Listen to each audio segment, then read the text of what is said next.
So you've actually been in the ring pissed? Circus Tavern, you know, Roy Shaw sitting up at ringside. You know, wipe your feet on the way out. It's an absolute shithole. I fucking loved it. I loved every second of it. And were you still drinking and puffing whilst you turned pro? Massively. Sniffing? Yeah, massively. I got my own hotel room night before the fucking fight. You think to yourself, I'll open one of them packets up, just, you know, see if it's all right. Before you know it, you got the flavour. What's the fucking matter with you? You'll fight any man in Britain, yet you're not brave enough to fucking jump in front of this train. Did you ever try topping yourself? It would have been perfect for me to fucking die in that ring, to be honest with you. Fight to the death. Look, to be fair, if I got a phone call now, 10 grand, would you fight Floyd Mayweather in Canning Town at 6 o'clock? 10 large? Fucking right and all, I will. I'll be in there now. 3 or 4 grams of fucking packet. I thought, tie it round me bollocks, get on the plane, hope I don't come across a sniffer dog. I remember getting home, can of beer, have a can of beer, open up the next can of beer, about 4 o'clock in the afternoon, get a phone call about late pull of a desperate like fancy fighting. So I was in the ring against Brian Walsh about 2 hours after my last can. What about sniffed? Did you ever get in the ring, Charlie?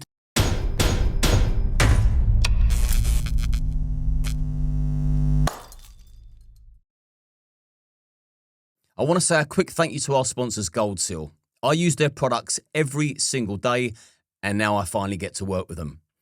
I use their products for anti-inflammatory, reduced anxiety, better sleep, and mental clarity.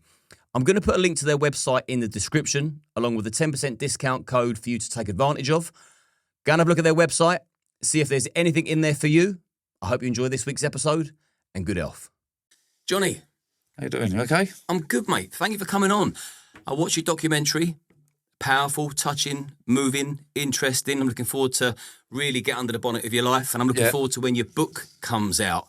So the first question will be, for people that don't know what a journeyman is, in the boxing world, a journeyman is what exactly? Basically, look, we're just paid opponents. I mean, it's have gloves, will travel. The majority of my work was taken at a day or two's notice. Look, you get a late pull out, you need someone to step in, or the show goes tits up. You could probably turn a lot of these kids over. Not all of them, don't get me wrong. A lot of these kids are good kids. They're trying to live the life. Me personally, look, you get in there, you play the game, lose on points, fight again next week. So is the journeyman expected to lose? To a certain extent. Again, like I say, no one's ever sat me down and went, look, you know, take a dive in a second, all that sort of shit. But look, it's not just that. Look, to be fair, you're taking a fight on very short notice. The lad you're fighting, look, he's been given this date in 2 or 3 months in advance. They're only boxing 2 or 3 times a year, 3, 4, maybe 4 times a year. Look, you've got time to prepare. They're sparring. They're living the life. They're full-time pros. Me, look, I'll be working on site all week, painting walls, go out for a beer on a Friday, get a call on a Saturday morning. It's not in your favour. I mean, how are you gonna beat a fighter that's been preparing for that particular night the last 3 months? Like I say, it's so stacked in stacked against you or in their side that, look, you can't compete with that. Especially if you're on the piss the night before. Exactly that. Look, I was just before my 30th birthday when I turned pro anyway. So you're boxing against lads early 20s. Look, these kids are fit. They live the life. They're down the gym twice a day. I'm on the lash. Look, you ain't going to beat some of these kids. But look, I'll go in there, put on a fucking good show. I mean, I always went out my way to entertain the crowd in terms of, look, I chuck an alley shuffle, I talk to the crowd as the fight's going on. People enjoyed it, and I got asked back. I always put on a good show, so that's why I was so busy. 100 fights in 4 years. Fucking hell. So yeah, I was a busy boy. I think my first year, I was the busiest pro in the world. My first year. 100 fights as a pro, and what was your record? 96 losses, 4 wins. To be fair, 3 of those 4 wins I never meant. The only fight I'd ever set out to actually win was my 100th, which I did in front of about 400 people, I think, or 400 mates, like I sold tickets to. It was one of the best days of my life. It was fantastic. My old dad was still there. It was pucker. Well, this is a beautiful point to go right back to the start, because we know there's a happy ending, but we know the journey wasn't a particularly happy one. Yeah. So let's go back to the start, like where you're from, what your upbringing was like, who your role models were. Well, I grew up in William Morley Close, which was literally a stone's throw away from West Ham Football Ground, Upton Park. It was quite an unforgiving place, do you know what I mean? It was, no one suffered a div, do you know what I mean? It was, you grow up in East London, Canning Town, look, you grow up fighting. That's what you do. That was sort of more or less a pastime. Mum and Dad split up when I was about 9, I think, something like that. My dad was a black cabbie, so we'd be out working all night. Look, to be fair, until I heard the old diesel cab engine come right down the road at sort of 1:30, 2 o'clock in the morning, I'll be out. At the age of 10 years old, I'm out smoking, drinking and fucking smoking a bit of pot and stuff like that. That's just, that was my life. So I never really had no direction. Mum was about, obviously we lived with Dad. Dad was a breadwinner. Mum used to come round, do us a bit of dinner and stuff, obviously go back to her life, and other than that, I was left on my own. I mean, I got me and the next brother up, Frank, we was close as anything, we still are now. The older two, to be fair, they was a bit older than us and they had their own life, they was out going do their thing, so me and Frank was just looking after ourselves, and that was just the way it was. So when your mum and dad split up, your dad got full custody? It was just decided, there weren't no court battles or nothing like that, do you know what I mean? Dad was the main breadwinner, he was a black cabbie, you know what I mean? I was nicking a few quid then. Mum, to be fair, I never went to where she lived. I think she was in hostels and all that. So I don't know. I'm too young to remember all that. But yeah, the old man looked after us, and that was the way it was. And what was he like as a bloke? Was he nurturing, caring, physical? He was a big lump, my old man. Like a big, strong, solid lump. A typical Cockney cabbie, you know what I mean? He wouldn't suffer no bollocks, let's put it that way. Look, don't get me wrong, I wasn't overly brutal or picking it for no reason, but look, I was a bit of a little sod, you know what I mean? I was a bit of a little shit. But yeah, you get a fucking good hiding, without a shadow of a doubt, you know what I mean? He wouldn't suffer no shit in any way, shape or form. Did he give you a good hiding at all? Yeah, I was a little shit. I was a bit of a delinquent. So I regularly got a fucking good hiding. I was a little fucker, to be honest. Punch-ups? Was you having punch-ups in school? Did that spill into your education? Regularly. I mean, I was regularly excluded. Even again, knocking about with the older, even most nights, you live around William Morley Close, around the estate, you'd end up, look, we all fought, but it was different than it is nowadays. You go out, kids are stabbing each other. There ain't no... Queensbury. There ain't really a lot of scrapping these days, is there? Because they all just stab each other.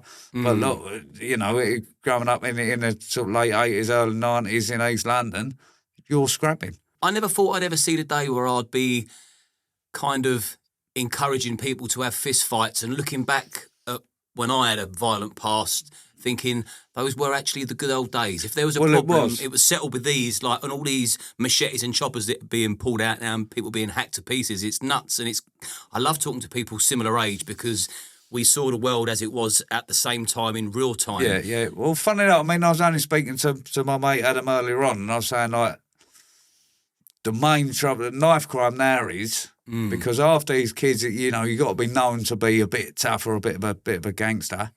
When the fact is, after these kids can't fight for toffee, so the only way to win and save face is by pulling a blade, and that's what the problem is. I mean, look, these kids ain't grown up fighting like we did, and like again, you got these gangster roadmen, but the fact is, after these kids literally can't fight for shit, so the only way to win and save face is by using a blade, and that's the way it is. It's sad. And just before I ask the next question, just so you know that I'm not talking out of school and not asking a question that I wouldn't answer, I'm all too familiar with, what's the best way to say this? Problems with your parents. I've testified against my own father, who was once my hero. Right. And I know what damage that caused me even as an adult. So when your mum decided that you're going to stay with your dad, did you feel a sense of rejection? I suppose I might have been. I was too young to even think like that. I think that's why me and Frank. I couldn't make sense of it. That's why me and Frank was always so close. Me and Frank looked after each other, but I had no one there to look at me. You know what I mean? Put their arm around me. I never really got much love. I mean, the old man weren't the sort of geezer that I love his son and all that. I mean, I tell my son every day, I love you a bit, son. And you know what I mean? But my dad, I never really had that. My mum weren't always the most forthcoming with her sort of emotions, or give you a cuddle and tell you he was a great kid. And I never really had that. I never really had much love given. Was you angry as a kid? I was. I think I was, to be honest with you. I still, even at times now, I still feel a bit But yeah, I'll go, yeah, for a bit of an angry kid, to be honest with you. I mean, you have to laugh, don't you? Do you know what I mean? But it's, yeah. You really have got, you have got to laugh. I wouldn't say I felt sorry at myself, do you know what I mean? But I just quite angry. I was quite pissed off with the way things was, do you know what I mean? So what got you into boxing then? What was what sparked that To interest? be fair, I mean, it was even as proper young kids. I mean, obviously the Rocky films had come out. What's your favourite one? Rocky 1 was always the best one for us. But so anyway, my old man's old mate Tony Cole, his son Jason, he started boxing years ago. Anyway, we only used to see him, but he had a spare pair of old fucking boxing gloves, and he'd give me a pair of these boxing gloves. So me and Frank had obviously watched Rocky and Apollo going at it. So we'd have one glove on each. Now, obviously, Frank's a couple of years older and was a little bit bigger, so he always had the better of it. When we put the gloves on, one glove each, I'd more than hold my own. Do you know what I mean? So I just naturally had a bit of a thing for it. Do you know what I mean? I was thinking when you said you had one glove each, I'm thinking, well, one of you had pulled the short straw, but you're southpaw, aren't you? Yeah, I'm a lefty anyway. You would have the left glove, you'd have the right, so it was fair. Left and right, but then I'll be hold my own, and sometimes get the better of it. He'll probably disagree, but yeah. So I just naturally had a bit of a flair for it. Do you know what I mean? Had a bit of movement. And I sort of knew where to place your shots and stuff like that. But then the Peacock Gym opened at Canning Town. I must have been 11 years old, something like that. The old man was always training down, doing his weights and his fitness work. So me and Frank started going down to Peacock as kids, and it just went from there. Just like I said, I just loved everything about boxing, to be honest. I mean, I could sit in the Peacock Gym. I mean, there was a lot of top ex-pros training. It was like one of the best gyms in the country. Yeah, some big names that come out of Peacock, didn't so I could sit there for hours just watching these trainers, watching these boxers train and fight, and do you know what I mean? Just learning, picking up, all sort of learning yourself, and just watching them go through it. And then I started boxing at East Ham and Bowling Amateur Boxing Club, which was down at East Ham Working Man's Club down the end of my road, and started fighting and doing it myself. So yeah, just fucking loved it. So the amateur boxing come before the unlicensed boxing? Yeah, I mean, I think I had about 40-odd amateur bouts. So it wasn't bad. There was nothing special, do you know what I mean? I think I got to semi-finals of the novices, something like that. But other than that, I was always still a little bit stop-start. Obviously, by then, I'm smoking puff and, do you know what I mean, smoking and drinking at weekends with lads. So I was always still a little bit stop-start. I'd always, I kept in with the boxing for a couple of months, and you'd come out of it and then go back into it.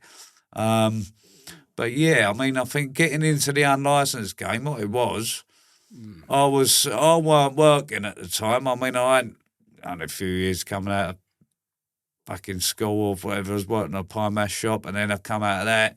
I had fuck all round, I had no money. So anyway, a geezer I knew from round the manor, and being in the boxing gyms, come in the Peacock Gym with a big black guy, and I went, fucking hell, what happened to you? Like, I box on the unlicensed bill at the weekend. So, well, fucking hell, what's all that about, like, So obviously he went through it, told me who the promoter was, Alan Mortlock, and he gave me his phone number. So I think this was on about a Wednesday. So I phoned Alan, and I said, well, what you weighing? I said, fucking 10 stone odd, something like that. I said, funny enough, but a geezer pulled out on the show we got down York Hall Friday night. I went, oh, fucking hell, like, I'll have a bit of that. So obviously he spoke about the money. It wasn't great money, you know what I mean? But fucking more than I earn on a week's work, you know what I mean? So I took that on the Wednesday, and I was boxing on the show on the Friday. Won that fight. Loved it, do you know what I mean? Obviously now I'm fighting for money. I thought, fucking happy days, that'd do for me. So did you prefer the unlicensed to the amateur? Yeah, well, I mean, the amateur was a little bit like egg guard. It was more like fencing. Right. The unlicensed, skills-wise, you might get a lot better amateur, but you're fighting against men, do you know what I mean? It was men's, it was proper scrapping. I mean, back then, there weren't... Yeah, when was it? How old would you have been? Like early 20s. But look, back then, you go on these unlicensed, bring your own fucking gloves. I had an old pair of Rayers fucking puncher's gloves. all the fucking knuckles were all worn out, a bit sticking them on, because no one was checking them, you know what I mean? So it was, look, to be fair, again, them unlicensed rings are right tiny rings, you know what I mean? So there's not much space in it to get your movement and get your slippage, you know what I mean? It was more or less based towards a fucking punch-up. And how many unlicensed fights did you have? I have 50 unlicensed fights in the end. Well, that makes you very qualified to talk about the unlicensed scene on the whole. You must have come across some characters, because I know there's a dark underworld. There's a dark undertone to the unlicensed boxing world that people don't really know about. I box a lot of good ex-pros and that in the unlicensed. I picked up a fucking fantastic experience. But like I say, when you box in the old Circus Tavern, you have Roy Shaw sitting up at ringside. You know, after crowd, they got smashed up, hooters and all that stuff. You know what I mean? It was rough and ready. You know what I mean? You box a few venues. Was like, you know, wipe your feet on the way out. It's an absolute shithole, you know what I mean? But it was rough as fuck, really. But you just, it was an experience. And me personally, the way my mind works, I fucking loved it. I loved every second of it. But how it started going, like I said, I won the British title. I was a, British champion, which don't mean much as a pro, but look, I fucking loved it. But then Alan started putting shows on all around the country. Like I say, the IBA was quite big, probably the biggest unlicensed promoter in the country, I would have said, Adam Morlock. So he started, I had a couple up in Cardiff, and then there was a show he put on in Nottingham. So there was an ex-pro on there, Roger Brotherhood. So when he started putting these shows on away from the Circus Tavern, look, some of these kids weren't very good. So Alan was paying me, instead of giving me £100 or £200 a round, he'd give me double it, you know what I mean? But make sure you don't win, you know what I mean? You're in against this ticket seller.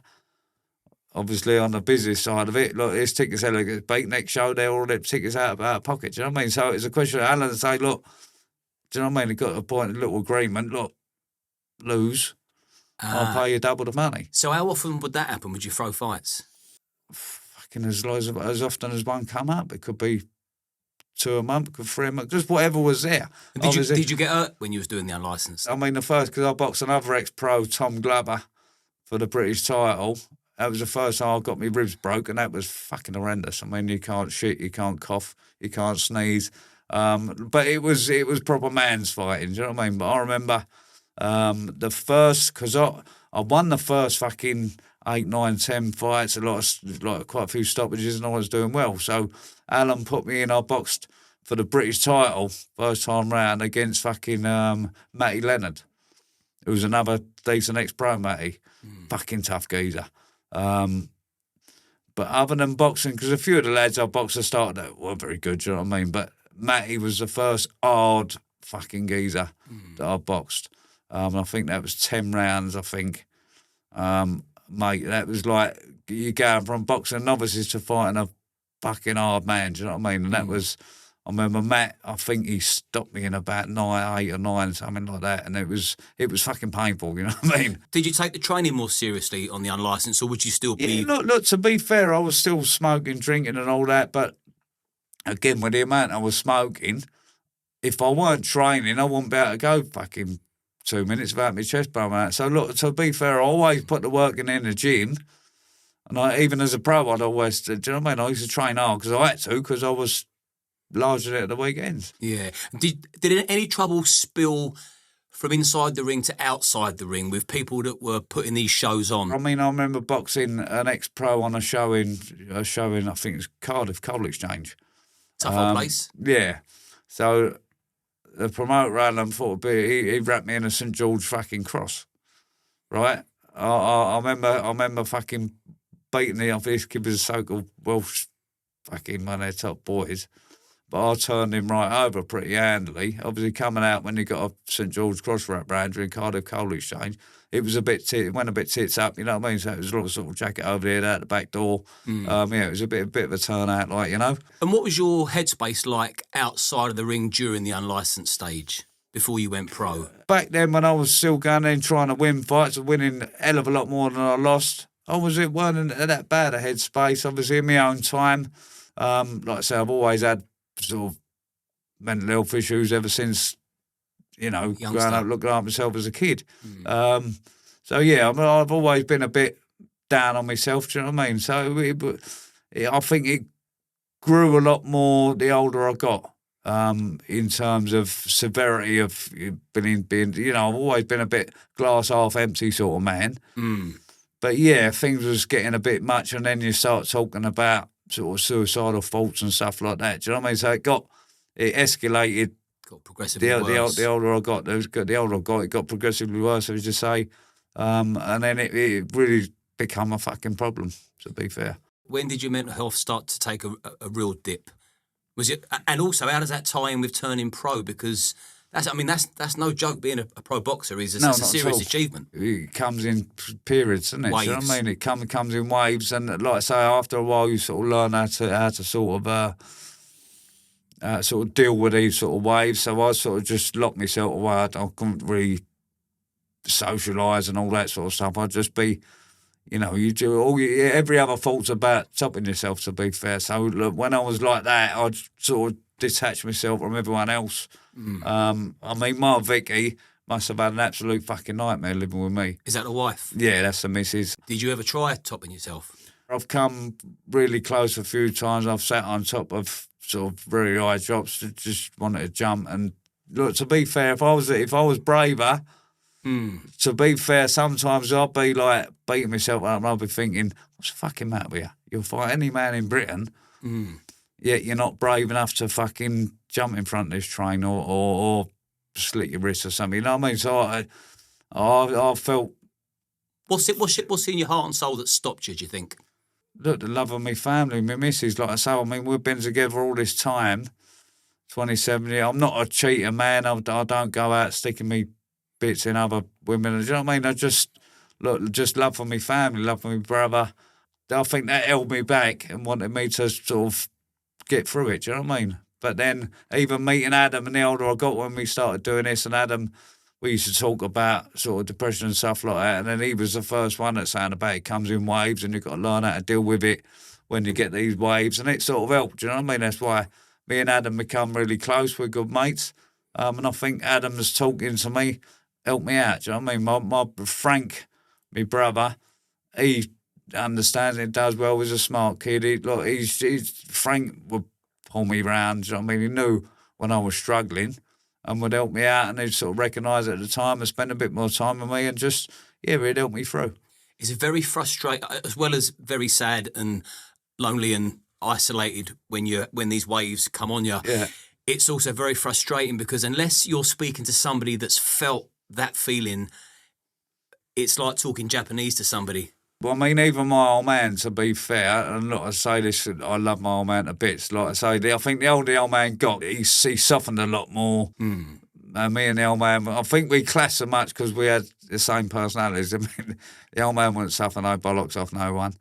Did you and him have a fight one day? We did, yeah. I think yeah, of course you can. That was, I think it was fucking Boxing Day. But we've been down the Working Man's Club on the piss all day. So anyway, my brother and his missus, me and my missus, we come back from the Working Man's Club. I think Frank done put a load of fucking oven chips in. I think it might have been fucking me, whatever. So when I pulled the chips out, put them on the fucking plate. The old man's come downstairs still pissed from the club. For whatever reason, put his fucking lent on the kitchen side, put it on the fucking baking tray, so it burnt his fucking hands, and he just, he lost his temper, went a bit fucking mental. Oh, done these fucking chips and all, you know what I mean? However it went. So to be fair, where he was shouting and being a bit aggressive in front of my missus, that's when I sort of went, oh, hang off, you know what I mean? Fuck off, no, hang on, I'm not having it. Not in front of my missus, like.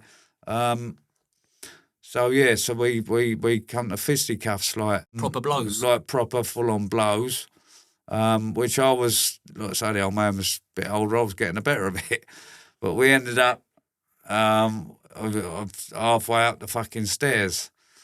But the old man, I felt his fucking hand snaking up the inside of my leg and grabbed hold of my fucking nuts.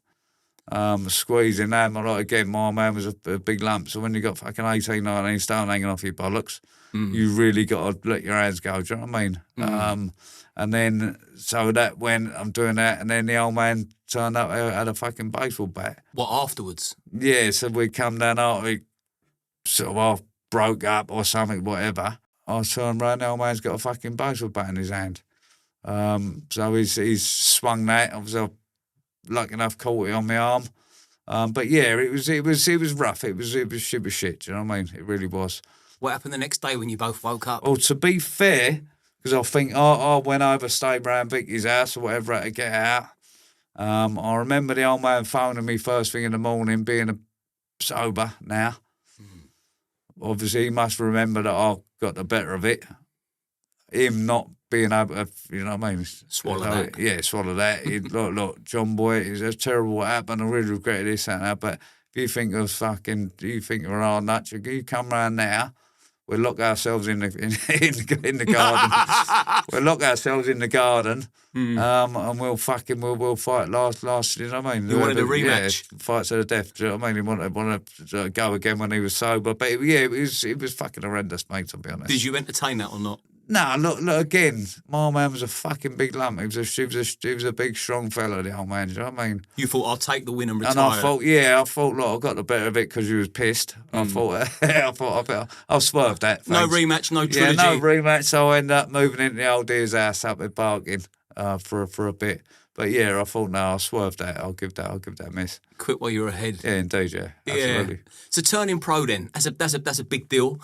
And then I'm interested if becoming a journeyman was a business decision. Well, yeah, like I say, I mean, what it was, I think I might have said a little while ago, but I boxed. Alan had a show up in Nottingham, right? And I boxed. I think that was the ex-pro I boxed, Roger Brotherhood. Was that as an amateur or This is in the unlicensed? unlicensed. That was one of them ones, like, make sure you don't win. Do you know what I mean? I think Roger sold a good ticket, but I think Roger was an ex-pro. He was a decent lad. Right. So I've gone in now, but I had a bit of skill around me, do you know what I mean? I'm fucking Ali sharp, and I used to slip, I had good movements, this, that, and the other. I think Greaves, who's another ex-pro, had a couple of title fights like Alex Arthur and fucking a couple of others. So obviously with the same second name Greaves, I'd never met another Greaves in my life. So when Cole was on the telly, I was quite a fan. He used to keep an eye out for him. But it turned out Greaves was in the audience when I boxed Roger Brotherhood up in Nottingham. So anyway, after the fight, I introduced myself to Cole, nice to meet you and all that, shook hands. We had a good chat and he said, look, I see you boxing, do you know what I mean? You look like you got a bit about you, like, you fucking look good enough to go pro. So I phoned him up and Cole was saying, look, Johnny, basically it goes in two ways as a pro. Either you're the home fighter, you got to sell, I think minimum of 80 tickets. So I'm like, fucking hell, I could do that, do you know what I mean? But what sort of money, Cole? 600, 700, 800 quid tight. And I thought, fucking hell, I was earning more than that an hour. Nice at game time, I was throwing these fights for double dough. So I thought, fucking hell, ain't as good as what I thought it would be, do you know what I mean? So anyway, put the phone down, I'm thinking, oh, ain't that great, really, do you know what I mean? But literally about 5 minutes later, the phone's gone again, it's Cole Greaves. You're right, Cole, how you doing? He said, look, Johnny, I've just been offered a fight for you against Rob Hunt. I think he was 7-0 at the time. He said, mate, you're the opponent. You won't win. As a pro? As a pro. Right. So obviously I didn't really understand the business model of it and even the Journeyman fucking thing. But yeah, so we had a little chat about it. And basically, look, because my son Ted was born, had severe club feet. So we was in and out of hospital. I didn't have a lot of work about. I was fucking skint. I had a little boy, do you know what I mean? Me and Vicky got our own flat. We was living in some old fucking flat in Manor Park. The shithole. Yeah, no, I didn't have a pot to piss in, do you know what I mean? Not a lot of work, baby. I'm not that fucking hell. So Cole basically, look, I think $1,750 all in. What do you mean? I said, well, you ain't got to sell a ticket. You're the opponent. I said, mate, you probably won't win, do you know what I mean? So we had a little chat about basically the role of being a journeyman, a paid opponent. So obviously I jumped at the fucking G. But what do I do? Go out and try and knock out 80 tickets for 600 quid? Or go in as the opponent, lose. Look, I was just